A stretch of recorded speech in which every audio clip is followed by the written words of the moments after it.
Here with Austin Cindric. Leads for the next couple of weeks. It's running before Motomatic Motorsports. This wasn't originally planned. Unfortunately, you were deputizing in place of Ben Parker. Suffered an injury at Christmas. Just what was the thought that went through your mind when that call came asking you to jump in? Well, it's obviously not the best of scenarios for the team. It's obviously last minute with quite a top tier program, and obviously I don't know Ben. We've spoken over the phone, but it's tough to do all the preparation for the race and not be able to do it. So very very grateful for the call and obviously to be thought of for a program this involved, and it's a race that I've done quite a few times. So without ever driving the car, I still feel quite prepared to be able to out there and go and contribute for the team and hopefully deliver a great result. Now, before this actually happened, were you trying to actually get a ride for this race before this happened? Yeah, I had a few ideas for the race, and a lot of which most of these usually end up last minute anyway. So I'm not new to last minute opportunities for this race, but nothing that would have been this at this high of a level as far as factory back program and in top category with strong co-drivers in a pro class. So it's probably the best opportunity I'll have as a Cup Series driver to be able to get in a program this high level. Yeah. Now, before you went to Cup, you had a fair amount of GT3 experience with 3GT and a couple of other teams. Has that GT3 experience helped you since we introduced the next-gen car on road courses? Yes and no. I guess there's more. You get to maybe more similarities between a proper GT car and the old next gen or the old generation car. You can make some similarities, but they're all different and they're all the same. A race car is a race car. What makes a race car go fast? The more race cars you drive, the more you deal with a lot of the same problems. So it's good to have practice problem solving, but past that, it's to get the maximum. It's definitely a different skill set. And on that, you've been driving GT3 cars since you were about 17.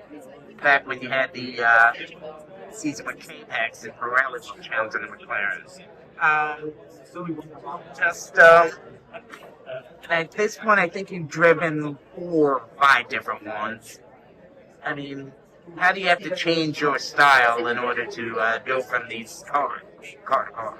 Yeah, I think about coming up to speed, finding the limit of the car. Whether if it's front engine, mid engine, turbocharged, naturally aspirated. You've lots of different controls to learn. I had a 40-page document that I had to go through to go through the controls, and it's way more about when things go wrong, you're trying to make adjustments instead of just maybe one lap speed.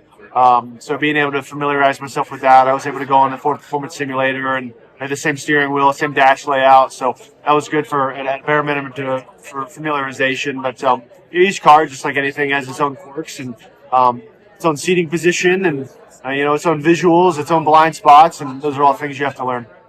Do you know the drive the Mustang? Is it the real car as opposed to the sim? No, this will be my first time on track. Will be my first time in the car. Seems like tomorrow's going to be a very exciting day. Yep, no, I'm very excited. It should be a lot of fun. All right. In Cup last year, you were 11th in points. You had a victory at Gateway. 4 top 5, 7 top 10s. How would you describe your 2024? Well, I think it was, in a lot of ways, in some ways, it was a reset for us as a team. From not just from a personnel standpoint, but processes and. Another year with another new body on the car, so trying to learn kind of a lot at once, and a lot of growth throughout the year. But by the time we came into the playoffs, I think at a minimum, we proved to ourselves as a team, it's an opportunity we can take advantage of, and proud of that effort, proud of that growth throughout the year, because I think early on there were really good weekends and really poor weekends, and by the end of the season, that consistency was there to run at a high level. It's good to hear. Are there any more body changes with the Mustang this year? This will be the first year of the next-gen car that we have the same body going into 2025. So I think the storyline for our team and for Ford is that we come on strong at the end of the year. I see no reason why we can't pick up where we left off. We really have no excuse to not do that, just because the cars are the same. The NASCAR isn't making too many different changes with the bodies and aero of the car, different tracks as far as I know. So from that standpoint, I think we should be in a really good place to, like I said, pick up where we left off. It's good to have some kind of continuity. There's been so much change in the Cup Series in the past 4 years. I mean, you've only been in Cup a couple of years, and there's been like 4 new tracks and different race legs and all kinds of craziness.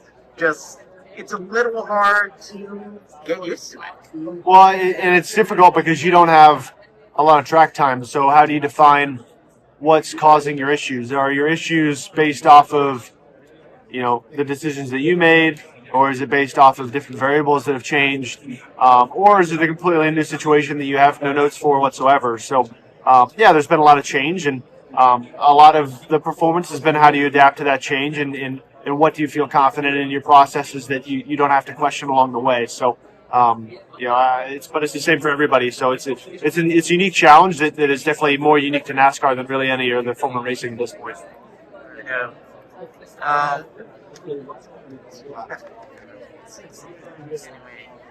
This weekend, you teamed up with Mike Rockenfeller and Sebastian Carrillo.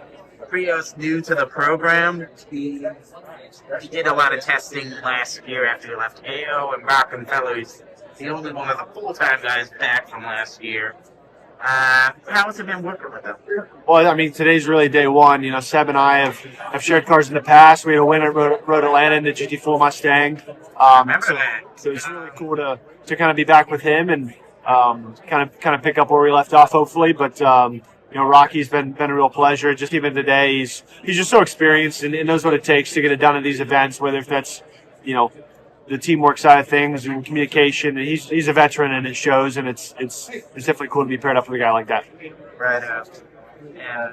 But this year in Cup, we got a lot of interesting stuff. Going back to Mexico City, I'm not 100% sure what the track configuration is going to look like, because it's not going to be what the Xfinity Series race there in the past. So, are you looking forward to that endeavor south of the border?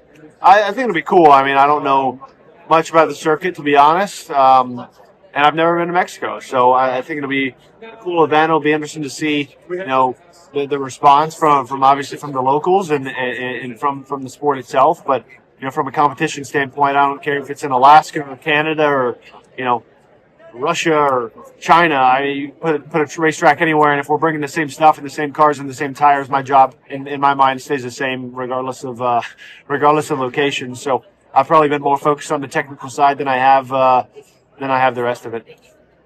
Last week, NASCAR announced a series of changes. They called it a change to the damaged vehicle policy, but in practice, it's basically eliminated. And the open exemption provision that's going to potentially, but not necessarily, allow for a 41st car in certain races. When you heard about that, what were your thoughts? Well, as far as the DVP, it's a big change, and teams are probably rushing to deal with it as we speak. I talked quite a while with Brian about that and what it changes for the teams and what it changes for my feedback with the car. When you do have a damaged vehicle and you're looking to maximize the time that you're down.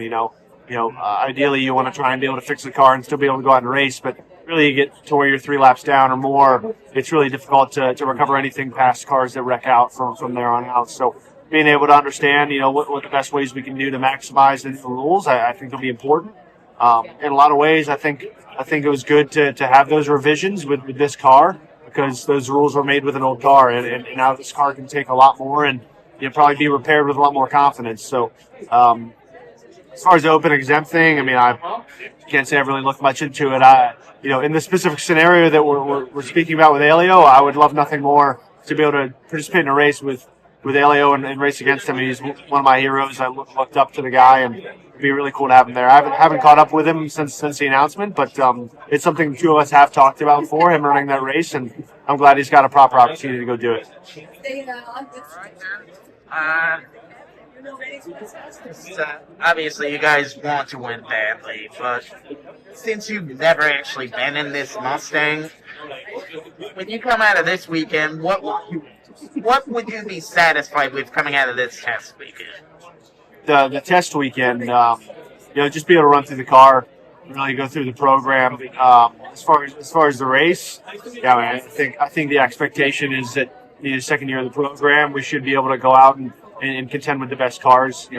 I feel like the longer the races are, the more the people matter. And I'm working with a lot of people that I've worked with in the past, and I have a lot of confidence with. So I'm looking forward to see what we can do, and I expect us to operate at a pretty high level and contend for a win.